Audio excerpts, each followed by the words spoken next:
We're heading out.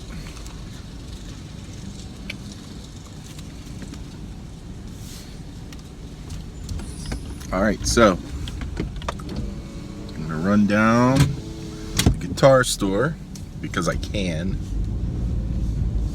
Neighbor just mowed his lawn. Seems like he does it in like 20 minutes.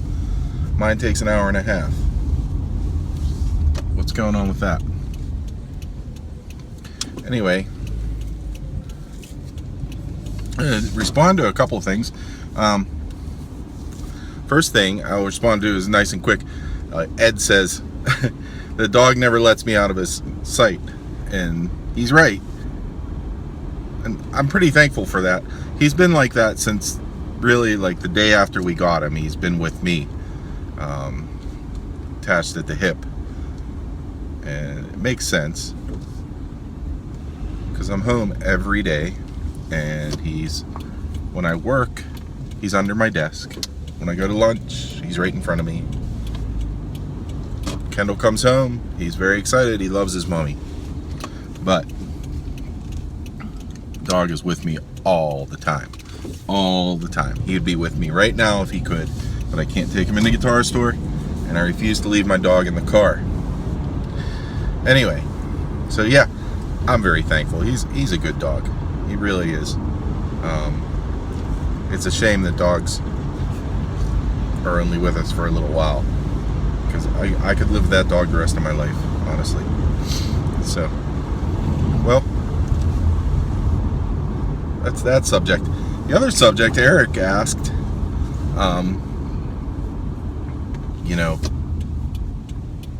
how did we first get involved with YouTube? So, in my case, I think I can honestly say that if YouTube had existed my entire life, and it was as easy as it is now to post videos, then I would have been on YouTube from the minute that I could do it. Because I've been performing for people my whole life. I have just an enormous ego. And a lot of people would criticize others for this. But I'm copping to it. I have this enormous ego. I know I play guitar. I know sometimes it sounds good. Sometimes it could sound better. And I like to show that to people. My brother used to have parties in the basement, and everybody would be playing pool and listening to music and partying. I would be sitting in the corner with a little amplifier and playing along with whatever was playing on the music. And everybody would be like, can you play along with this? Can you play along with this? Can you play along with this? And I just spent the whole time drinking beers and figuring out songs. I loved it. And I used to bring an acoustic guitar with me everywhere. I took it to school. I took it to every class. Every class I went to, I had my guitar next to me. I know. It sounds like bullshit, but it's true. I did it. I really enjoy playing guitar in front of people. And it's because I have a huge ego. And I think that's important. I think it's important to have a big ego. I think it's important to know that what you do and what you enjoy doing will be appreciated by people. It's okay to worry that it's not being appreciated. That's good too, because that makes you work harder. Whenever I play at the church that I played at this last weekend, I sit next to this wonderful man, bass player named Eugene, who is a couple of years wiser than me. And I explained to him that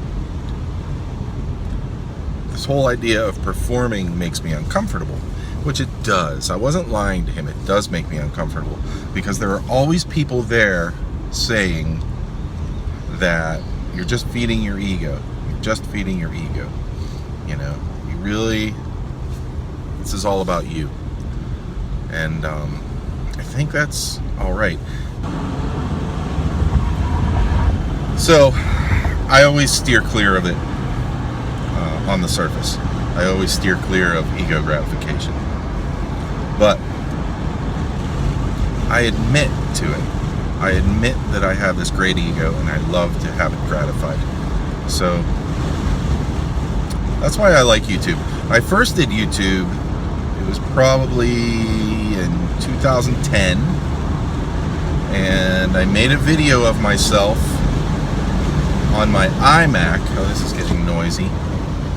I made a video of myself on my iMac playing along with GarageBand.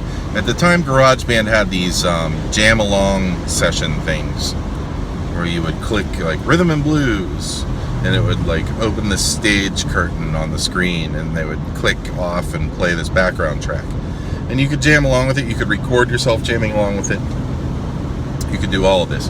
And I recorded myself jamming along with it, but I did it with iMovie. So I was able to record a movie of myself jamming along with GarageBand, using Line 6 tone port software. And so, you know, under the guise of, hey, I'm showing you all this software, I posted that. I got quite a few views. Probably a third of them were myself, watching myself play. And it's still out there. It's not under the Rick Romanelli YouTube channel. It's under GetRick69, GUITRIC 69. 69 is because that's the year I was born. And so that's where you can find that video. You can find me doing Keep Forgetting by Michael McDonald. I did a background track of it and just jammed over it with my old PRS. And I also do an instrumental version of Ingrid Michaelson's The Way I Am, I believe it's called. Anyway, that was the beginning. And then I let that go for a while. I didn't look at them. Probably because I was really busy working in IT and trying to make money, trying to get better, trying to get new jobs, trying to keep the job I had, all that kind of stuff. Just very, very busy. In the last couple of years, I remember the day. It was the day of the first bombing in Paris. So it was in November 2014, I believe. That, maybe it was 2015. I made a video called Requiem, and it's the first video that you find on my current channel. And it took a little bit of doing. It was a chord progression that I had been playing for the yoga classes. I tried a few takes, and I finally got it. Basically, me with a modern player telly, which I don't own anymore. I sold it. I lay down a rhythm track on a looper, and I solo over it. And the lighting's kind of cool. It's like a dark room, and I've got a light beaming across the room. It's really one of my favorite videos. It's only received like 500 some views at this point. But that was my first one, and I loved it. I was like, okay. And so at that point, to me, this was an artistic thing. I was being artistic. And I sent that out. And then I started making other videos. I made videos of playing on my Japanese Stratocaster as I was restoring it. I was restoring it. It had been out of use for a long time, and I was bringing it back to life, buying new parts for it, much like I did the El Degas Telecaster. Since then, I just started more and more videos, and I kept going. And then it really didn't get that serious for a while. I watched Dave's World of Fun Stuff. I remember watching this guy, I don't know his name, but he used to relic guitars. He had like an auto shop. He had a real foul mouth. So I watched Dave's World of Fun Stuff, and I watched that guy. Eventually, I stumbled across the Andertons channel. And I stumbled across Phil McKnight. Still love Phil McKnight. I think Phil McKnight's my favorite because he's real. I really like real.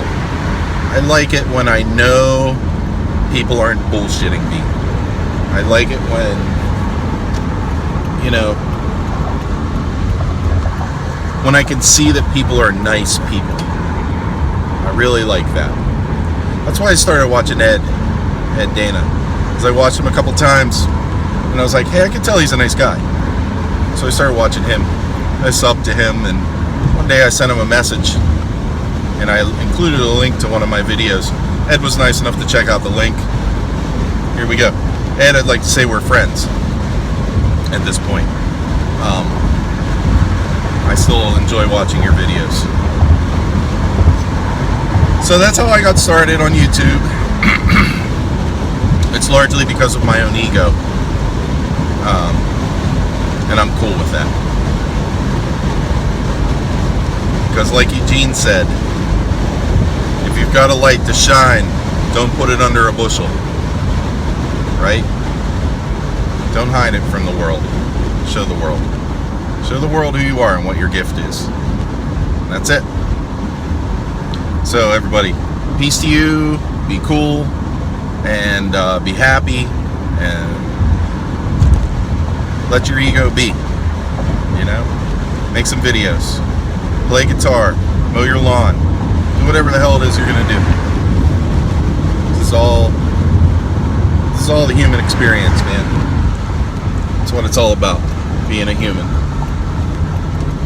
Alright, man, signing off.